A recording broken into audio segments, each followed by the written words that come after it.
Today I'm going to share the perfect leftovers, like if you have some leftover chicken, leftover corn, this was just stuff that was in my refrigerator. Calling it a white bean chili soup.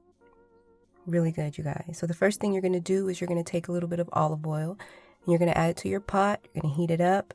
Then you're going to add in some chopped onions and some green chilies, some roasted green chilies. You're going to let that cook for a couple of minutes just until it starts to sweat down, and then we're going to add in some minced garlic. Let that cook for a few more seconds. We're going to throw in some corn.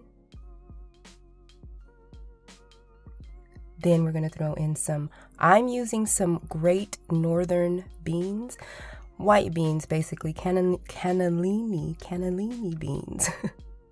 You can use whatever beans you want. Then we're going to go ahead and add in some spices and seasonings. I added in some cumin, chili powder, coriander, dried oregano, a little bit of smoked paprika, salt, and pepper. But of course, add whatever you like. And then we're going to top it off with some chicken broth.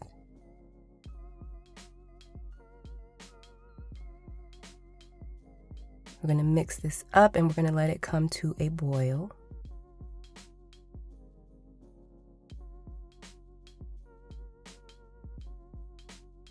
Now once it comes up to a boil, I'm going to go ahead and add in my leftover rotisserie chicken.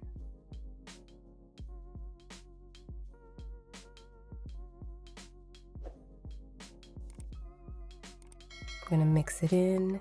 We're going to let this simmer for about 10 minutes, you guys. This is a quick and easy soup. This soup is done in about 10 to 15 minutes, honestly.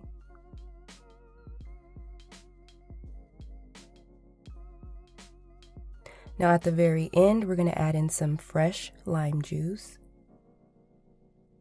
and a big handful of chopped cilantro. And there you have it, a quick and easy white bean chili soup using leftovers, nice and warm and cozy. Yum.